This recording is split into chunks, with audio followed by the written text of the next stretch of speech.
How y'all doing? Hey. Let me record you guys real quick. Yes, sir. Who are y'all with? Where's our media spokesman? Hey, how you doing? Are you a reporter or just a I know my wife called and told me about you guys, and I just had to come out and talk to y'all real quick. Just a man in the street, though. Yes, sir. Okay, awesome. Yeah. Well, this is our press spokesman. You can't ask to talk to someone more informed than you today. Well, who are y'all? Who are y'all? So we're the Bloodstained Men and their Friends. We're a non-profit educational organization Okay. dedicated to educating people about the harm of infant circumcision. Y'all out here with blood splatters on your crotches and whatnot? God dog it.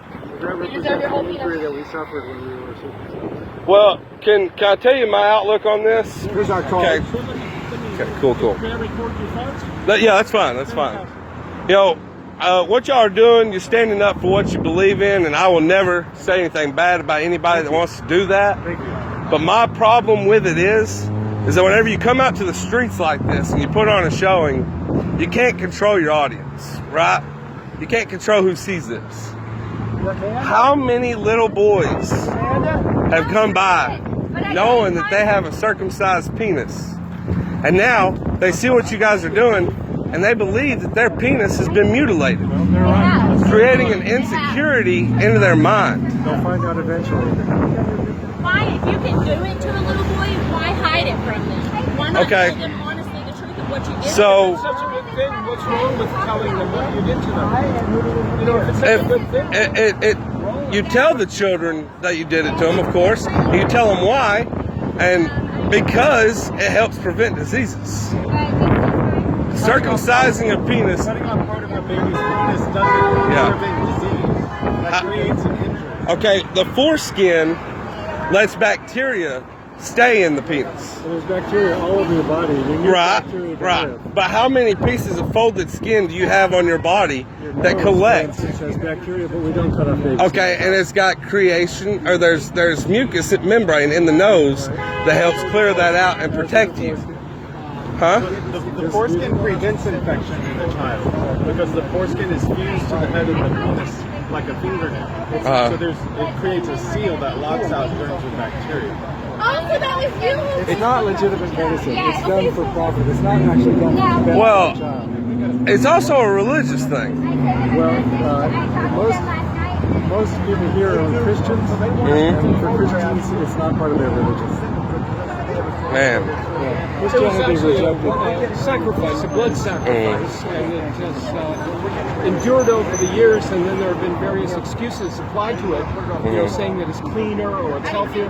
But your genitals are the easiest part of your body to clean, and it's healthy to keep all of your body whole rather than to create a wound in a baby's diaper that then gets wrapped up with feces. But The foreskin has And most some of children lose their penises over this, and some die. Estimated children have died from circumcision. Estimated 100 per year in the United States. Wow, I've never heard of that. To be honest. we monitor social media and we hear about circumcision deaths all the time. But you really don't think this is doing anything wrong to children? No. Cutting them is what's doing wrong to children. That's what we're trying to stop. I feel like a lot of men do grow up with insecurities about their penis. Because You know, of this. Because of this. It goes very deep because you traumatize the child, then he associates subconsciously the harm, the torture that he endured with circumcision. Your penis is supposed to collect pleasure, not pain. With that, Well, I mean, your penis is really just meant to be a productive organ. It's not for pleasure. No, some people say it's You just know. for piss.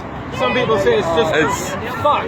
But the thing is, it's there for pleasure. That's why it evolved to give you pleasure. This is Your nature. penis is not there for pleasure. Your penis is there to help you produce. That is it. How can you make sure that people produce? By making them feel good. Huh? That's I how mean, nature does it feels makes you good. feel It feels good. Sex is great. But that's not what your penis is for. Sir, can I ask you a personal question? Yes, sir. And you don't have to answer. But Okay. most people masturbate. Yes, sir. Do you? Yes. Why? Well, I mean, actually, I'm married and I haven't in a long time. But growing up, I did, yes. For pleasure. Yeah. Yeah. So, was that a sin? Yes. Yes, it was. Really? Yeah. How so? Because anytime that I'd done that, I was usually thinking of a beautiful woman, Right on. and that's lust. And lust is a sin. Lust is what helps everybody procreate. This is what causes reproduction of human beings. Okay, but lusting over someone that you are not married to, that is not your mate, that is lust. You know, and that is a sin.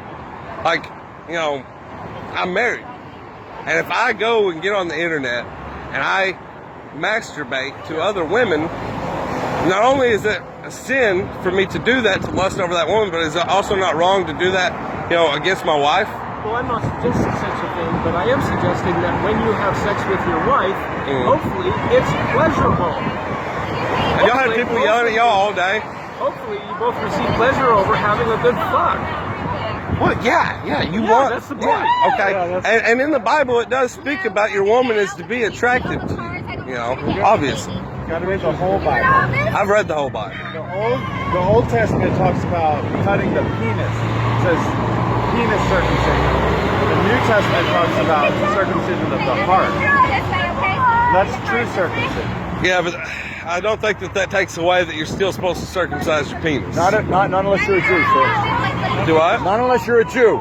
Not unless you're a Jew. Well, Circumcision was taken out of the Bible as a necessary means. In Galatians, when after Jesus was crucified and on the cross, that got rid of the need for circumcision. Jesus even discusses it with the disciples that circumcision is not necessary to be a Christian. Yes. Where's that at again? It's in Galatians. I don't know off the top of my head, but I'll be happy to find it for you. Galatians chapter 5. I mean, I'll look it up in a little bit, but my dad's a minister, and so when I had my boys, I asked him if religiously, and he said no, religiously there's no reason to, because Jesus fulfilled that covenant when he died on the cross. That does make sense. That makes sense. But and we hear from the doctors that foreskin causes disease and it's dirty. But when we look into those, we find most of the world's doctors don't circumcise either. right. So It's a big moneymaker in the U.S., $1 to $2 billion a year, and half of that is spent trying to correct botched circumcisions on boys who did not deserve to have their penis partially destroyed for life. right. Sir, the only men in the world that are circumcised, with the exception of a few African men, the only men are Jewish, Muslims, and Americans. So, but Jewish and Muslims don't pretend it's medicine. Only Americans pretend it's medicine. So I say, what's wrong with American men? Nothing. Our doctors are corrupt, greedy, and unethical. It's $1 billion industry. I won't disagree with that. Yeah. Yeah. My That's son, the open mind, sir. Yeah. What's your Hey, name, you sir? Cody Hogue. Cody, you ever watch Tosh.0 on Comedy Central? Yeah, I yeah. was on Tosh 3 weeks ago. Was you? Yeah. What was you doing? He interviewed me on this issue. That's awesome. He's on our side. Well, if you want to that's see cool. the replay, he's put it up on YouTube. Go to, on the YouTube search bar, type in Tosh.0 Brother K. I'm Brother K. The K is for kind. That's my legal name. Tosh.0 Brother K. You'll enjoy it. He asked a lot of the same questions you're asking, and I answered them, and he's on our side. Well, I mean, this is my son, Christopher. the only problem I have with this is the thought that you might be hurting the children's minds with this. This Because woman of is- insecurities. this Because, woman- you know, you can't undo circumcision. This woman right? is brought. This woman is. Let's hear from my mom. You were just going to say, here's her two sons. This is my son, Christopher. Uh-huh. He's circumcised. I didn't Right. know then that I shouldn't. And this is my son, Roland, and he's whole. And my son, Christopher, almost bled out during his circumcision. They did not tell me that was a risk. They did not tell me the concerns with it. I'm also a breastfeeding coach. And circumcision can seriously impact breastfeeding because when your baby comes back for circumcision, they're in shock. He was in shock for 6 hours. I couldn't wake him. I could not initiate breastfeeding, which is dangerous for a 24-hour baby because they can't keep their blood sugar up on their own and they have to eat every 3 hours. And we hear this all the time. And no matter what we did, we could not get him to wake up. And so I had a friend approach me and say, hey, I know you're due with a second baby. Can I talk to you about keeping him whole? Because she was in the same situation that I was in. And he has problems already. We've had to see a urologist. When he becomes an adult, he may wind up having to have corrective surgery. We've had lots of problems, whereas my whole baby, we've not had any issues whatsoever. And he's been perfectly healthy and fine. Well, It's a serious issue. What's your name, sir? Cody. Cody. Yeah. Yeah, well, it's a serious issue. learn more about it. And do you have a son yet? I have one, and I have one coming this week. You might want to look really carefully at this before you vote yes, vote no. Don't. The doctors are going to come at you. In-laws are going to come at you. Vote no. Is there actually That's a thing coming up? She told me the doctors solicited her. That when the doctors say we'd like to circumcise your son, you vote no. You say no. So I will also tell you that all of the doctors and pediatricians coming out of the University of Tennessee in Memphis, I gave birth to my second son in Memphis. They asked me if I was circumcising. I said, no, I want to keep my son whole. They said, good for you because it's only cosmetic and it can do serious damage to him. I had over 10 doctors tell me that when I gave birth to him. Wow, this is at University of Tennessee? Yes, they're teaching at the University of Tennessee not to circumcise babies. Oh yeah, there's a lot going on, but